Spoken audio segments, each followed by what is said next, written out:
14 December 1971 যুদ্ধের শেষ প্রহর। এ দিনটি কেবল একটি তারিখ নয়, এ হলো একটি জাতির মেধা, মনন ও বিবেক নিধনের রক্তাক্ত দলিল।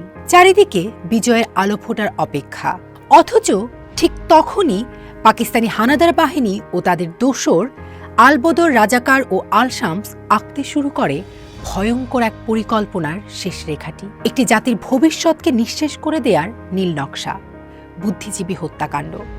আজ বলবো সেই নৃশংসতার গল্প, যেখানে আলো নিভিয়ে, দরজা ভেঙে, বুকে বন্দুক ঠেকিয়ে তুলে নিয়ে যাওয়া হয়েছিল আমাদের শ্রেষ্ঠ সন্তানদের। মুক্তিযুদ্ধের পুরো সময় জুড়ে রাজাকার আলবদর ও আল শামসের সহযোগিতায় পাকিস্তানি বাহিনী দেশের জ্ঞানী, গুণী, শিক্ষিত ও মুক্তিবুদ্ধি সম্পন্ন মানুষদের তুলে নিয়ে হত্যা করে। তবে যুদ্ধের শেষ দিনগুলোয় বুদ্ধিজীবীদের হত্যা করা হয়েছিল সুপরিকল্পিতভাবে। বিভিন্ন তথ্য অনুযায়ী শহীদ বুদ্ধিজীবীদের মধ্যে শিক্ষাবিদ 991, চিকিৎসক 49, সাংবাদিক 13, আইনজীবী 42, সংস্কৃতি ও প্রকৌশলী সহ অন্যান্য ক্ষেত্রে 16 জন। তবে বিশেষজ্ঞরা মনে করেন তালিকার বাইরেও আরও অনেক গুরুত্বপূর্ণ ব্যক্তিকে হত্যা করা হয়েছিল। তৎকালীন পূর্ব পাকিস্তান গভর্নরের সামরিক উপদেষ্টা মেজর জেনারেল রাও ফরমান আলীর নেতৃত্বে যুদ্ধ চলাকালে পাকিস্তানি সেনাবাহিনী এবং আলবদর ও আল শামস একটি তালিকা প্রস্তুত করে। স্বাধীনতার পর তার স্বহস্তে লিখিত একটি ডায়েরি পাওয়া যায় বঙ্গভবন, যা তৎকালীন গভর্নর হাউস, সেখান থেকে, যেখানে নিহত ও জীবিত অনেক বুদ্ধিজীবী ও কৃতি ব্যক্তির নাম ছিল। ডায়েরিতে আরও উল্লেখ রয়েছে বুদ্ধিজীবীদের তুলে নিয়ে হত্যা করার জন্য আলবদর যে গাড়ি ব্যবহার করেছিল তার ব্যবস্থাও জেনারেল রাও ফরমান আলী করেছিলেন। যখন পাকিস্তানি বাহিনী নিশ্চিত হয় যে বাংলার মাটিতে তাদের পরাজয় অনিবার্য, তখন তারা শেষ আঘাত হানে জাতির মেরুদণ্ডে। যারা চিন্তা, ভাষা ও সৃষ্টিতে জাতিকে শক্তি দিয়েছিলেন, তাদের একে একে ধরে নিয়ে অমানসিক নির্যাতন করে হত্যা করা হয়। উদ্দেশ্য এক নবজাত দেশের বুদ্ধিবৃত্তিক ভিত্তিকে দুর্বল করে পঙ্গু করে দেয়া। মূল হত্যাকাণ্ড সংঘটিত হয় 14 ডিসেম্বর রাতে। ইতোমধ্যে মুক্তিযোদ্ধা ও ভারতীয় সেনাদের নিয়ে গঠিত যৌথ বাহিনী চারদিক থেকে ঢাকাকে ঘিরে ফেলেছে।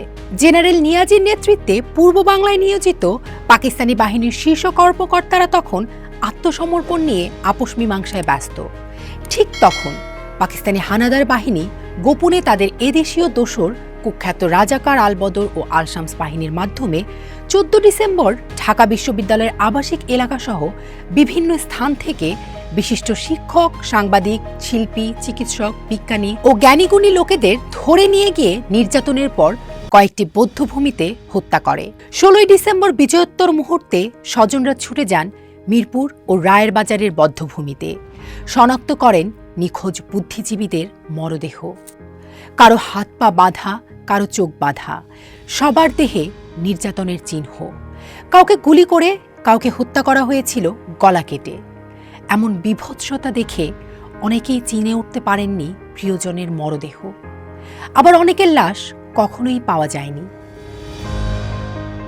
বুদ্ধিজীবী হত্যার প্রধান ঘাতক ও অপারেশন ইনচার্জ ছিল আলবদর বাহিনীর চৌধুরী মঈনুদ্দিন। দ্বিতীয় গুরুত্বপূর্ণ ব্যক্তি প্রধান জল্লাদ আশরাফুজ্জামান খান। বিজয়ের পর নাখালপাড়ায় আশরাফুজ্জামান খানের বাসা থেকে উদ্ধার করা ডায়েরিতে প্রায় 20 জন বুদ্ধিজীবীর নাম ও ঢাকা বিশ্ববিদ্যালয়ের কোয়ার্টার নম্বর পাওয়া যায়।